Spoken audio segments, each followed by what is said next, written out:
Is there anything that you think that you would need to take into account in your role at Northrop Grumman specifically, similar to Corey's question, simply because you're working with some of the smartest people on the planet versus, I guess we'll just say, the average company? Yeah, like how do you get credibility? Yeah. Yeah, I love the concept of credibility. I think credibility is born in consistent performance and consistent transparency.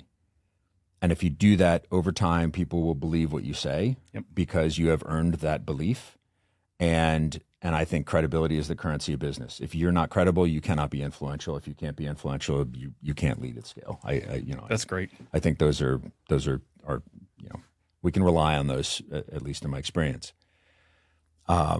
The intelligence or the experience, sometimes you get, these bunch of engineers who say they could easily do your job better than you could do it or whatever, and maybe they could, right? And thankfully they choose to make products for us.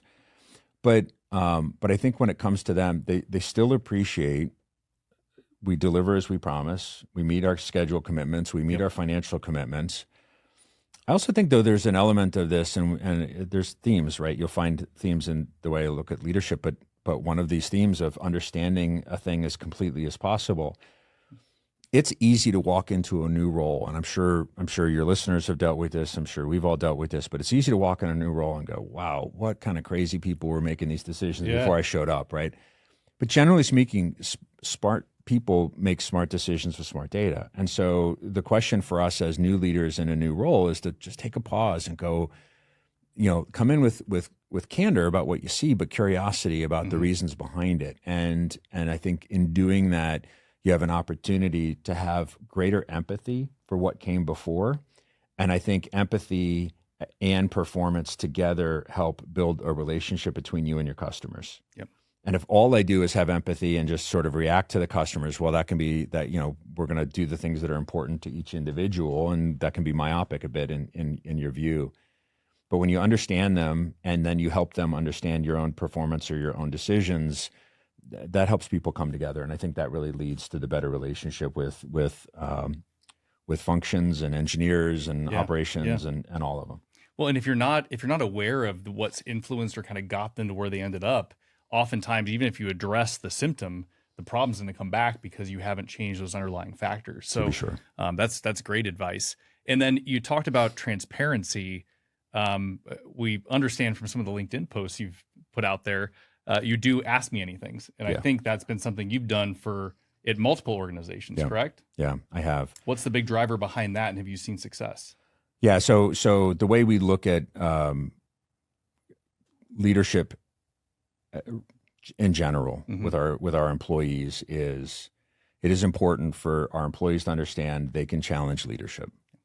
If you don't create that environment, then you're not getting truth. People are going to tell you what they think you want to hear. Sometimes there's fear for honesty. There's, hey, I don't want to post a yellow or a red because I'm afraid of what's going to happen. We need to create an environment where it's okay to challenge. You also want to create an environment where once decisions are made, you're going to move forward, to be sure. But that is a very important thing. And Ask Me Anything is these forums where anybody in the company can get on these calls and ask any question they want of leadership in front of everybody else.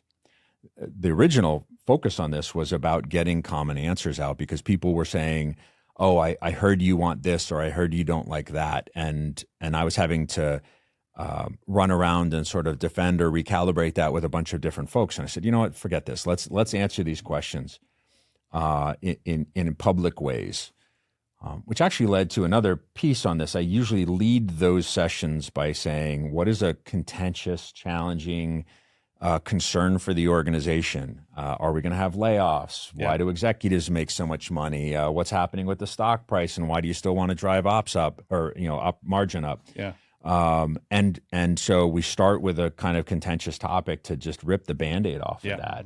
And then we open it up for questions. And I tell my team, success is people are trying to take my legs out in front of everybody else. It's not that I want disrespect. It's just I want people's truth. Yeah. And I think it's led to that. And you can see, and I've seen this in multiple companies. I did this at Honeywell. I did it at BAE and now at Northrop Grumman. It starts out with everybody doing anonymous questions, and then people start to post their names, and you can respond, well, hey, Christian, this is what the way we're looking at that thing, or or hey Robert, or hey Sally, or whatever it is, and let people see you not overreact to the challenge. And I think that's a really hugely valuable thing for people. How long have you been doing them for? I at least 10 years, probably a little bit longer than that. But I imagine, I guess, like going back to the first time you did it at Northrop Grumman specifically, is the first time where people a little resoftreserved, and now they're kind of like, all right, we know we're free to kind of ask. Like you said, they're submitting anonymous questions, Yeah. et cetera. Yeah. And softball questions. And I love the comms team at Northrop Grumman, and it's great support, but they were asking, do you want us to pre-stage some questions, which is a very common practice in these sort of open, town halls and these types of things. And I said, nope, let anything they want. I've even had situations where we knew there was a challenging topic, and if nobody was going to ask a question about it, I've asked my team to do an anonymous question that was borderline aggressive. Yeah. Because again, it's just about modeling that willing to have the dialogue, and sometimes you get some great ideas, and you can come out of that and make some tweaks, and then you go back and you can thank that person in public the next time, and you really just start to generate momentum for truth. Yeah. I think it makes a much better culture where people feel like we can have that open debate and input from everyone. And then once we all say, yep, this is the way we're going, everyone feels heard and kind of is more likely to support the goal.